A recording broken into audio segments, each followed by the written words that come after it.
আপনি যদি মুরগিকে সঠিক বয়স অনুযায়ী সঠিক খাবারটা দিতে না পারেন, সেক্ষেত্রে আপনি কিন্তু মুরগি লালন পালন করে লসের সম্মুখীন হবেন। আসসালামু আলাইকুম এভরিওয়ান, ওয়েলকাম টু সময় এগ্রো ফার্ম। আপনাদের সাথে রয়েছি আমি জিলান। আমরা অনেকেই মুরগি লালন পালন করে থাকি, বিশেষ করে যারা গ্রামে আমাদের মা বোনেরা অল্প কিছু পরিমাণ মুরগি লালন পালন করে থাকে।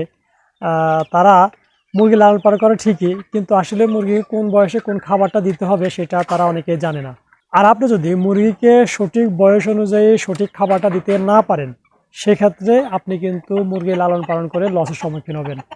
কারণ মুরগি এক এক বয়সে তাদের শরীরে এক এক রকমের প্রোটিন, মিনারেল, ভিটামিনসের প্রয়োজন হয়। তা আমরা যদি ওই বয়স অনুযায়ী মুরগিকে ঠিকমতো খাবার দিতে না পারি এবং কোন বয়সে কোন খাবারটা দেওয়া লাগে সেটা যদি না জানে উল্টাপাল্টা খাবার দেই, সেক্ষেত্রে কী হয়, মুরগি দেখা গেছে গ্রোথ কমে যায়, মুরগির প্রোডাকশন কমে যায়, বিভিন্ন ধরনের সমস্যা দেখা দেয়। তো আমরা অবশ্যই মুরগিকে সঠিক বয়স জেনে শুনে যে বয়সে যে খাবারটা দেওয়া দরকার সেটা অবশ্যই আমরা দিব। আর আপনি বয়স অনুযায়ী কোন বয়সে মুরগি কোন খাবারটা দিবেন সেটা ইনশাআল্লাহ আমি আজকের এই ভিডিওতে আপনাদের ক্লিয়ার করার চেষ্টা করব। কারণ আপনি যদি বয়স অনুযায়ী মুরগি খাবার দিতে না পারেন, আপনি দেখেন যদি ছোটোকালের খাবার মুরগিকে বড় বয়সে খাওয়ান বা বড়কালের খাবার যদি আপনি মুরগিকে ছোটোকালে খাওয়ান, তাহলে কিন্তু এতে কি হবে, দেখবেন যে আপনার উল্টা আর ক্ষতি হবে। কারণ মুরগির আপনার আশানুরূপ ফলাফল কিন্তু তখন আর পাবেন না। তো এই জন্য বয়স অনুযায়ী আপনি মুরগিকে অবশ্যই খাবার দিতে হবে। বিশেষ করে এই ভুলগুলি আমাদের গ্রামের মা বোনেরা বেশিরভাগ করে থাকেন, যারা অল্প স্বল্প মুরগি লালন পালন করে থাকেন। মুরগি এবং খামার নিয়ে এরকম তথ্যবহুল ভিডিও পেতে আমার সময় এগ্রো ফার্ম ইউটিউব চ্যানেলটি সাবস্ক্রাইব করে এবং ফেসবুক পেজটি ফলো দিয়ে আমার সঙ্গে যুক্ত থাকুন। আশা করি এর থেকে আপনারা কিছুটা হলেও উপকৃত হবেন। তো দেখেন, আমি আজকে ইনশাল্লাহ আপনাদেরকে আমার অভিজ্ঞতার আলোকে বলবো আমি আমার এই মুরগি বাচ্চাগুলিকে কোন বয়সে কোন খাবার দেই, বা আমি আমার একদম খামারে জিরো বাচ্চা থেকে শুরু করে ডিম পাড়া পর্যন্ত কোন বয়সে কোন খাবারগুলি দেই, কোন খাবারগুলি দেওয়ার কারণে আমার মুরগিগুলি আলহামদুলিল্লাহ সব কিছু ডিমের প্রোডাকশন ভালো থাকে, মাংস উৎপাদনও ভালো থাকে। তো এটা না জেনে যদি আপনি মুরগি খামার দেন, তাহলে কিন্তু আপনি লসের সম্মুখীন হবেন। ঠিক আছে? তো আপনি অবশ্যই আপনার মুরগিগুলোকে যখন 0 দিন হবে, 0 দিন থেকে 30 থেকে 35 বা 40 দিন পর্যন্ত ওদেরকে স্টার্টার ফিডটা দিবেন। স্টার্টার ফিডটা অনেকে চেনে না যে স্টার্টার ফিডটা কী। এটা হচ্ছে বাজারে দেখবেন যে গুঁড়া একটা খাদ্য পাওয়া যায়, দানাদার ছোটো ছোটো।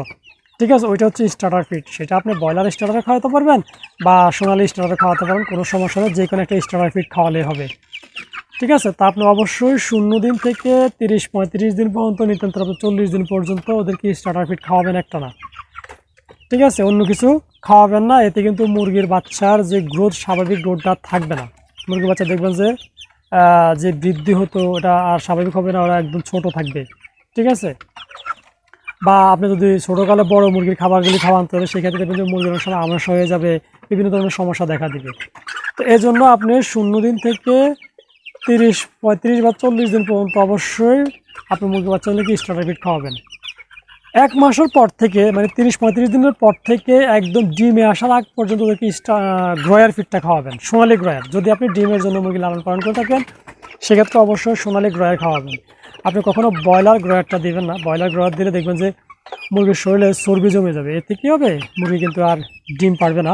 ঠিক আছে, কারণ মুরগির শরীরে যদি চর্বি হয়ে যায়, সেক্ষেত্রে মুরগি ডিম পারে না।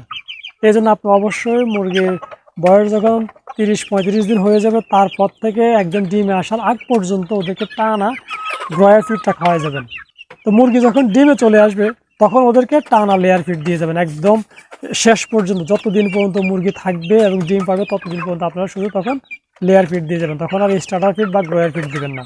ঠিক আছে, তাহলে আপনারা 0 দিন থেকে 30-35 দিন পর্যন্ত স্টার্টার ফিড দেবেন, 30-35 দিনের পর থেকে ডিমে আসার আগ পর্যন্ত গ্রয়ার ফিড দেবেন, এবং ডিমে আসার পর থেকে একটানা মুরগির যতদিন থাকবে, বাঁচবে, ডিম পারবে, ততদিন পর্যন্ত একটানা ওদেরকে লেয়ার ফিড দিয়ে যাবেন।